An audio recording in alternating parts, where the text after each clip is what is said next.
Hola, mis queridos nietecitos. ¿Cómo están? Espero que estén pasando un día genial. De verdad, me sorprenden con lo rápido que crece nuestra familia. Hoy me puse a checar y ya somos casi 250 nietecitos. Yo, la más emocionada. La comunidad que estamos formando es hermosa y los quiero muchísimo, de corazón. Quiero empezar con un saludo muy fuerte y un abrazo gigante para nuestros fans principales que son el corazón de los directos y estrenos. El Pana Juan 3867, nuestro número 1. Justes Belmondo 667, el número 2, que además nos agradeció el saludito. Leflan 05, el número 3. Y por supuesto, Ayur-ni-fal y Determiné-. Gracias por el apoyo constante. Ahora, un saludo especial a quienes dejaron unos comentarios súper lindos en el video. De Jocelyn 7745, gracias por el golpe de nostalgia de Jeff the Killer. Me alegra que te haya gustado. Hugo de León 5282, lista para el libro. Un abrazo. Funioni 947, un crack. Llegando tarde pero seguro. También para Failure y Raúl Emiliano 4110. Sus comentarios siempre me alegran el día. Uf, en estos últimos días se han sumado más de 30 nuevos nietecitos. Yo, la más agradecida con ustedes. Si quieres escuchar tu saludo especial para el próximo video y apoyar el canal, es muy fácil. Solo tienes que suscribirte, comentar, darle like o compartir. Cualquiera de esas 4 maneras me ayuda muchísimo a seguir creando más y mejor contenido. Los quiero mucho a todos. Sin más, les doy la bienvenida a este último video antes del especial de 250 suscriptores, que ahora sí tengo un poquito más planeado. Hoy les traigo 5 creepypastas clásicas de los años 2000, perfectas para dejar de fondo mientras haces la tarea del fin de semana el mero domingo por la noche como yo. Disfruten. Y después de una larga búsqueda lo logré. Invoqué al mismísimo diablo. El aire en la cueva era espeso, denso, como si se pegara en mis pulmones cada vez que respiraba. La sangre que tanto me costó conseguir para dibujar el pentagrama en el suelo no ardía como esperaba, sino que apenas brillaba débilmente, como brasas a punto de extinguirse. Me arrodillé frente al símbolo y entonces lo vi. Su rostro no era el que describen las iglesias ni los cuadros antiguos. No había cuernos rojos ni mirada de odio. Era algo mucho más perturbador. Tristeza. Una tristeza tan indescriptible que me atravesó por completo. Su boca se abrió lentamente, como si cada palabra le costara la eternidad, y de ella salió una voz profunda, rota, casi un susurro que a la vez retumbaba en toda la caverna. ¿Para qué me has convocado? ¿Sabes que ni siquiera yo puedo evitar lo que está ocurriendo? Me armé de valor, aunque sentía que mis piernas temblaban bajo mí. ¿Por qué estás triste?, pregunté, creyendo que tal vez se trataba de algo personal, o lo más cercano a lo personal que puede ser para una criatura casi divina. Su respuesta me dejó helado. ¿Acaso no lo sabes?, dijo, y su voz sonó entre angustia y terror. El fin de los días llegó. Él despertó y no está muy contento con lo que he hecho. Un silencio pesado llenó la cueva. El sonido de las gotas que caían de las estalactitas se mezclaba con mi respiración agitada. No sé qué fuerza me impulsó a interrumpirlo, pero lo hice. Pero, si es el fin de los tiempos, Dios va a salvarnos y te matará, ¿no? Por un segundo su rostro cambió. Vi en sus ojos un brillo extraño, como si hubiera esperanza en mis palabras. Pero enseguida esa ilusión murió.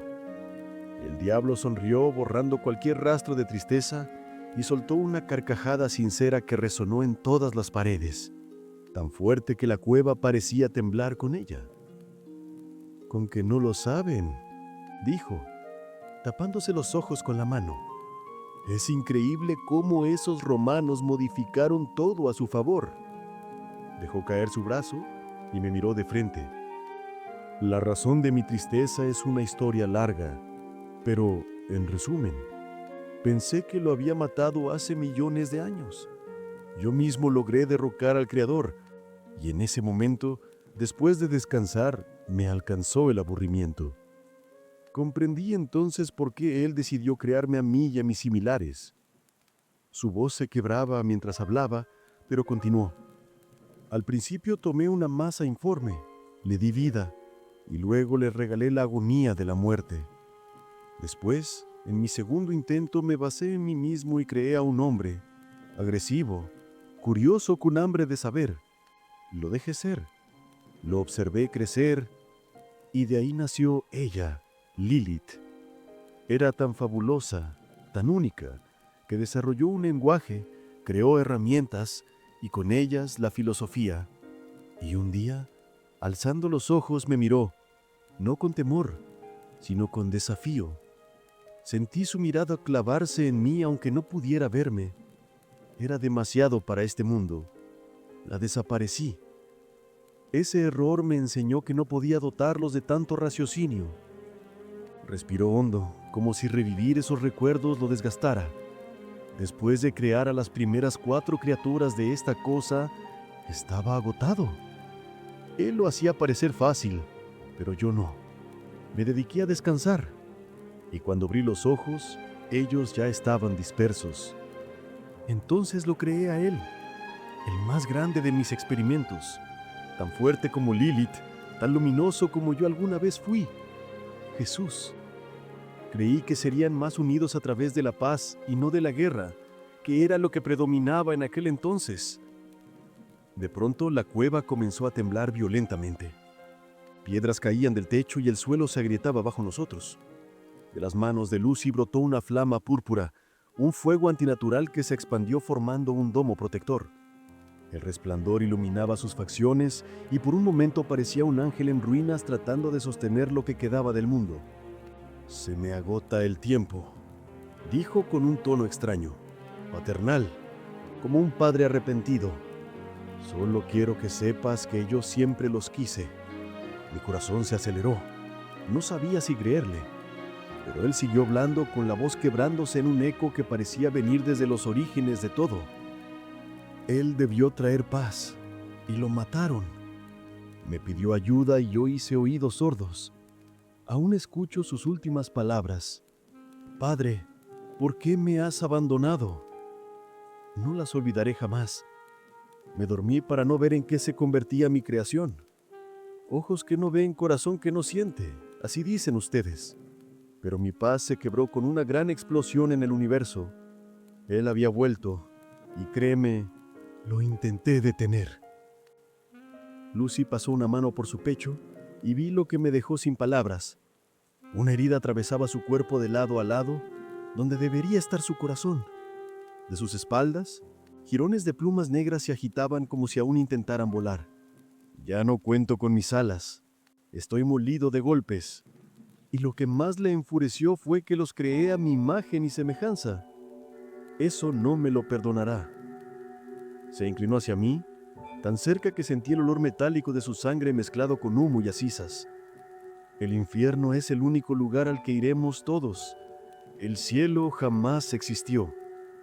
Fue un invento de los cristianos, un sistema de moralidad. Lamento decírtelo, pero no hay salvación. Y si vamos allá abajo, espero que no nos encuentre. De repente, se incorporó. Su figura parecía crecer con cada segundo, como si recuperara fuerzas de un lugar prohibido. Y con un grito tan desgarrador que hizo vibrar mis huesos, las piedras de la cueva comenzaron a flotar. Sentí mi cuerpo elevarse también, sin control. El cielo se abrió. Unas manos inmensas, blancas y luminosas, rasgaron la capa de ozono como si fuera papel. Todo se volvió negro y Lucy ya no estaba. No sé cuánto tiempo pasó en la oscuridad. Caminamos a ciegas, llamando por nuestras familias, con miedo pero también con una extraña determinación de no rendirnos. Un chico logró encender una pequeña fogata con un mechero y sus ropas. Nos reunimos alrededor de esa frágil luz. Y entonces lo entendí. La humanidad había sido rescatada de las garras de Dios por el mismísimo diablo. Siempre me sentí limitado por los colores de este mundo. El rojo de los óleos era plano, artificial. El carmín carecía de vida, el escarlata era demasiado brillante, el vermellón parecía gritar sin arma. Yo quería un rojo que respirara. Un rojo que cambiara, que envejeciera con la pintura y mutara con el paso del tiempo, como si el cuadro tuviera corazón propio. Pasé años buscando. Probé pigmentos minerales, tintes extraños, combinaciones imposibles. Ninguno me convencía. Todos eran rojos muertos. Hasta que descubrí el secreto. El único rojo que late. La sangre. La primera vez fue apenas una prueba. Tomé un alfiler, dejé que una gota carmesí deslizara su camino hasta el lienzo. Me quedé horas contemplando cómo mutaba, primero brillante, luego oscura, y al día siguiente cobraba un tono cobrizo, como un atardecer que se negaba a morir. Era sublime. Ese era el rojo perfecto, un color que nunca dejaba de transformarse. Mis cuadros empezaron a hablar. Carne y lienzo se confundían. Quienes los observaban decían sentirlos palpitar, como si tuvieran vida propia. Yo solo sonreía. Pero aún faltaba la obra maestra. No bastaba con pequeños lienzos. Necesitaba algo inmenso, algo que trascendiera. Un cuadro que fuera mi testamento, mi confesión y mi crimen en un mismo trazo. Preparé un lienzo de 3 metros por 2.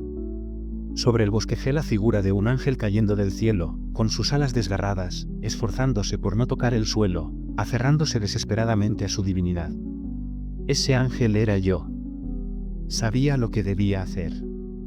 Ya no bastaban gotas. La obra pedía más. Dejé que el rojo corriera libre, como tinta infinita. Cada brochazo era un latido menos, cada trazo me arrancaba la vida y al mismo tiempo me la devolvía sobre el lienzo. El ángel comenzó a cobrar forma. Un cuerpo frágil, alargado, con un rostro desencajado entre divinidad y agonía.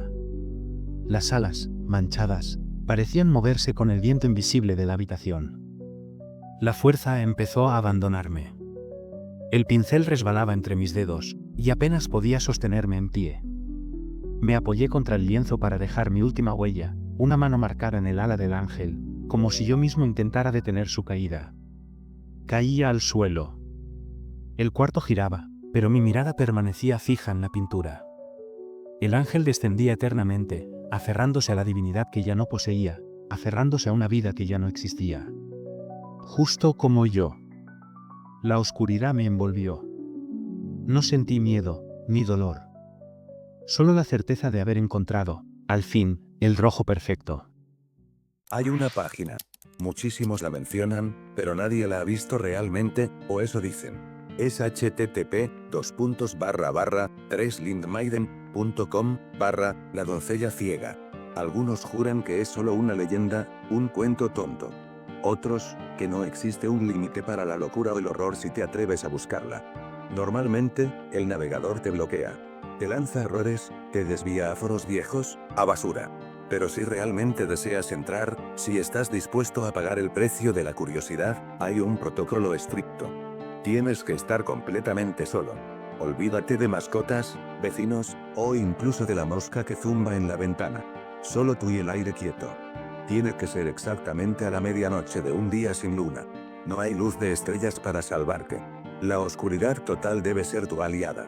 Y la regla final, todas las luces de la casa, apagadas. No solo las bombillas, sino las luces de stand-by de la televisión, los LEDs del router. El monitor debe ser la única fuente de luz, un faro frío en tu habitación. Solo entonces, y solo entonces, el acceso es permitido. Cuando entras, no hay loading. Hay un flash y estás dentro. El lema aparece en pantalla, con letras que parecen raspadas en el metal, la experiencia real de horror absoluto. Lo que sigue no son vídeos gore baratos. Son imágenes. Imágenes que te golpean directamente en el cerebro. No necesitas que nadie te las explique, las comprendes con los 5 sentidos, o al menos con lo que queda de ellos. Hueles el miedo, sientes el frío, escuchas el silencio roto. Es un viaje de impacto a través de tus mayores horrores. Ves la muerte de tu gente, la absoluta insignificancia de tu vida, la podredumbre del tiempo. Es el final de todo, condensado en un archivo. Tu cordura se estira como un chicle antes de romperse. Y allí, en la esquina inferior derecha, parpadeando suavemente, está la trampa, un botón sencillo que dice aceptar. Tienes que poner especial cuidado en no cliquearlo. Ni por error, ni por un temblor, ni por un estornudo malvado. Si lo haces, si participas activamente en la experiencia, sería tu fin. Quedarías congelado, transformado en una imagen más, un nuevo archivo en la carpeta de incautos que, antes que tú, osaron a probar esta experiencia. Pero, ¿qué es lo que ocurre realmente cuando haces clic sobre aquel botón? La pantalla no se oscurece. Al contrario, observas, con un horror paralizante, como una siniestra silueta se pasea por tu propia casa. Es oscura, pero sabes dónde está. No es una grabación, es una transmisión en vivo, y la cámara está en tu techo. Querrás gritar, querrás despertar de lo que deseas que sea una pesadilla cuando veas cómo ese espectro se acerca, cómo se mueve por el pasillo y entra en la misma habitación en la que te encuentras. Tu corazón es un tambor roto. Ves, en tu propio monitor, a ti mismo, de espaldas, sentado frente a la pantalla. Y luego, lo sientes. Una presencia fría, seca, sin vida, está detrás de ti. No puedes soportarlo más. Te giras. Te levantas, instintivamente buscando la luz que no encendiste. Lo último que verás, antes de morir, será el rostro de la doncella ciega. No tiene ojos, pero sabe exactamente dónde estás. Despiadadamente, te arrancará los tuyos. Y ese rostro de dolor y terror será tu aporte al archivo de la web. A mí no me consta que sea verdad, y sinceramente, no pienso comprobarlo. Sí, lo reconozco, me da mucho miedo. Pero yo les paso el reto a ustedes. ¿Te atreves a comprobarlo? ¿Es una leyenda urbana, un montaje o algo mucho más terrible? Mi vida era la tradición de mi padre. Lo que matas, te lo comes. No era una regla, era un juramento de sangre retorcido. El primer recuerdo es la oscuridad. Tenía 6 años y me encontró aplastando hormigas cerca de la entrada. Yo reía, ignorante. Él se acercó en silencio. Nunca usó el grito o el cinturón, solo esa calma que hacía temblar los cimientos de la casa. Me miró, y no tuve que preguntar. Lo que matas, te lo comes. Esa noche, en mi habitación sin luz, lloré hasta que la súplica se convirtió en náusea. Él se quedó en el marco de la puerta, una silueta ancha y oscura que monitoreaba cada masticada. Las hormigas eran crujientes, húmedas, sabían a tierra y miedo. No me dejó escupir. Me tragué mi primera inocencia y el sabor a arena se quedó en mi garganta. Desde ese día, cada sombra era él, observando lo que mis manos hacían. Pasaron los años. El miedo se había convertido en un reflejo. A los 7, ya no jugaba, cazaba. Mi arco y flecha eran mi única liberación. Vi al pájaro. Un punto de color y vida. Disparé sin pensar, buscando solo el golpe. El impacto seco y el silencio que siguió fueron peores que el grito. Lo supe antes de girarme. Sentí el aire denso de su presencia. Él estaba allí. ¿Sabes cuál es la tradición? No, papá, por favor. Grité, golpeando la tierra. Era una mentira patética. Sí sabes cuál es la tradición. Desplumar el cadáver se sintió como despojarme de mi propia piel. Él se sentó en la silla de madera, las manos cruzadas. Me obligó a comerlo. Cada bocado era gomoso y rasposo, la textura de la carne cruda y la pluma en mi boca me hacía pujar. No podía vomitar. El padre no me vigilaba para castigar, me vigilaba para asegurar que el trauma fuera completo. A pesar de esa peculiar costumbre, él insistía en ser un buen padre. Me compró a Pastor. El pastor alemán fue mi única alegría, mi única zona libre de su mirada. Los años pasaron, y Pastor fue el muro que levanté entre mi padre y mi cordura. Pero a los 16, el muro cayó. Borracho, la oscuridad de la noche. Choqué. El sonido. Me bajé. Era Pastor. El llanto fue descontrolado. Un dolor limpio, sin la complejidad de mi vida. Pero al entrar, la oscuridad me esperaba. Mi padre no se había movido de su sitio en el vestíbulo. Lo sabía. Él sabía lo que yo había matado antes de que yo mismo lo supiera. Ya sabes la tradición. Peleamos. Gritamos. Le rogué hasta que mi voz se rompió en un susurro. La casa oscura, fría, se burlaba de mí. Escapé, pero volví. El hambre, el cansancio y la regla ineludible me arrastraron. Él me sujetó. Me arrastró hasta la cocina. Pastor. Cocinado. La piel tensa y quemada. Aquí está la cena. No hubo discusión. Lo devoré. La carne fría, dura, con el único objetivo de llenar un vacío.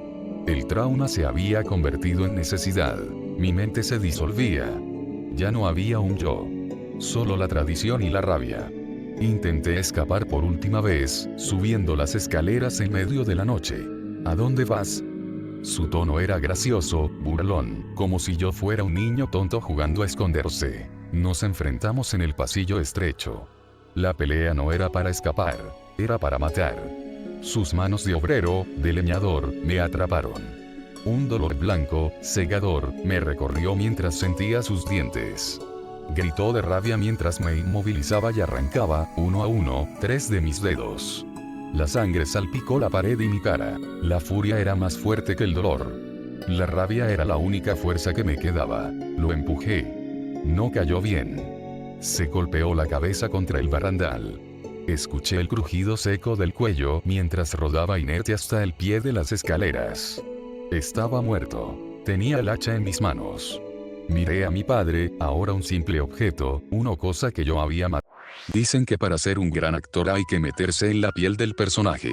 Yo lo llevé demasiado en serio. Primero, lo observé a distancia, sus gestos, su forma de hablar, la manera en la que parpadeaba cuando mentía, la torpeza con la que acomodaba su corbata antes de salir de casa. Cada detalle era un ensayo para mí, un espejo invisible en el que yo practicaba. Nadie sospechaba que en cada sombra, en cada reflejo ajeno, yo estaba aprendiendo a ser él. Cuando supe que estaba listo, lo invité al sótano de mi estudio. Ahí, entre las luces de camerino y las fotografías de mis antiguos papeles, le expliqué con calma lo afortunado que era, sería mi papel más grande, el rol perfecto. La anestesia hizo su trabajo, el bisturí también. Soy cirujano plástico, un dios disfrazado de artista. Con mis manos modelé su rostro en una prótesis exacta, una segunda piel que se ajustaba sobre el mío como si siempre hubiera pertenecido ahí.